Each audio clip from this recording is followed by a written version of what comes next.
समझ में आता है वो ये है कि जिस सोशल मीडिया के भरोसे हम बैठे हुए हैं वो हमको धोखा दे चुका है। आज आप देखिए कि उस सोशल मीडिया को कौन लोग चला रहे हैं। जो सबसे बड़े प्लेटफॉर्म्स हैं सोशल मीडिया के, वो किन के हैं? वो उसी एंटी सोशल मीडिया के घरानों के हैं,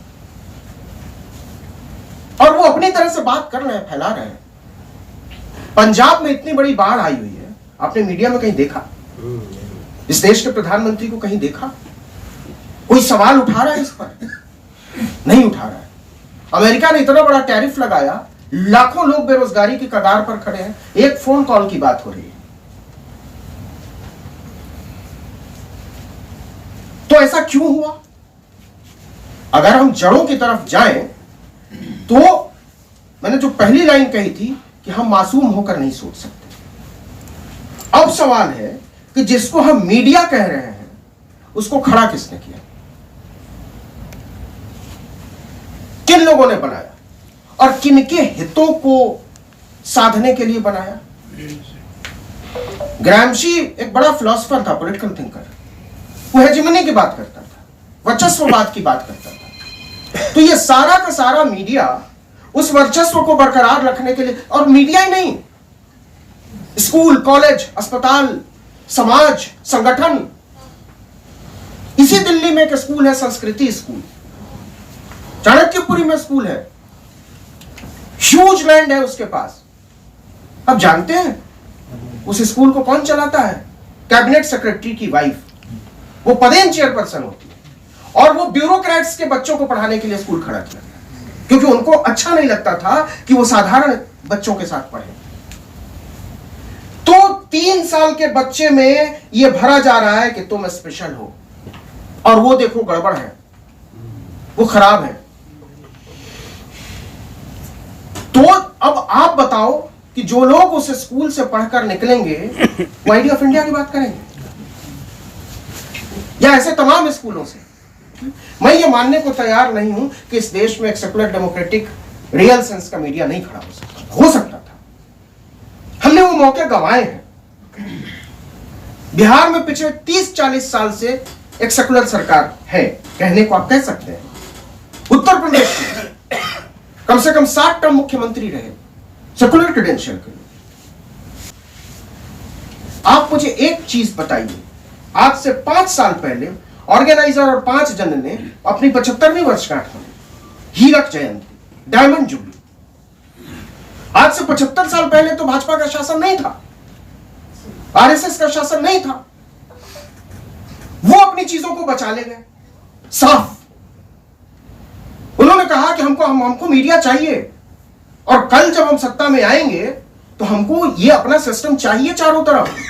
और आप गौर कीजिए, 2003 में मैं इंडिया टीवी में काम कर रहा था। 2003 में अटल बिहारी वाजपेयी की सरकार थी देश में, और तब नरेंद्र मोदी ने उसके पीछे खड़े होकर उसको शुरू करवाया। क्यों? क्योंकि तब शाइनिंग इंडिया चल रहा था। उस दिन भी नरेंद्र मोदी को लगता था कि जब सत्ता में मुझे आने की जरूरत पड़ेगी तो मुझे अपना मीडिया चाहिए होगा, और वो रातों रात नहीं खड़ा होगा। 10 साल तक वो संस्थान चला है गुजरात से, और 2014 में जब हुकूमत आई तो आप देखिए रिपब्लिक टीवी खड़ा हो जाता है, इंडिया टीवी अपना एक्सपेंशन करता है, टीवी 9 भारतवर्ष आ जाता है, टाइम्स नाउ नव भारत आता है, एक पूरा जाल खड़ा होता है। क्यों? क्योंकि नैरेटिव फैलाने का इकलौता जरिया मीडिया हो सकता है। जंगल में मोर नाचा किसने देखा? हमने यहां क्या बात की, इन्होंने क्या बात की, इन्होंने क्या बात की, किसी को क्या पता बाहर? ये 50 लोगों के बीच की बात है। लेकिन अगर हम चाहते हैं कि इस पर कोई नेशनल कंसेंसस बनना चाहिए, कोई राष्ट्रीय विमर्श खड़ा होना चाहिए, तो क्या हमने उसके लिए काम किया है? 100 साल पहले आरएसएस ने सोचा कि हमारा मीडिया होना चाहिए और यह लगातार बढ़ना चाहिए। बिना सत्ता के समर्थन के वो अपना सारा मीडिया साफ बचा ले गए। टुन्नू सा अखबार है, स्वदेश ग्वालियर से निकलता है, 500 कॉपी पटती थी, आज सबसे बड़े अखबारों में वहां के हो गया। सरकार आई, चीजें चल, लेकिन तब तक उन्होंने बचाया उसको। दैनिक जागरण खुलेआम दंगाई अखबार, बचाया उसको। आज देश का सबसे बड़ा अखबार कहा जाता है।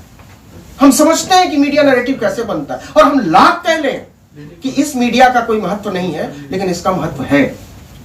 और आखिरी बात जो मैं कहना चाहता हूं वो ये कि हम सब लोगों को एक सामूहिक कोशिश करनी पड़ेगी, मिलजुल कर कोशिश करनी पड़ेगी, अपने पूर्वाग्रहों से ऊपर उठना पड़ेगा। हमारी समस्या ये है कि हमारी नाक लंबी हो और हमारी सोच पीछे चली। हम साझा सोच के आधार पर अपनी नाक को थोड़ा सा कमतर रखें तो बात बन सकती है। और जब तक ये नहीं होगा, ये खतरा बढ़ता चला जाएगा। अभी आपको अंदाजा नहीं है कि हम कितने भयावह दौर में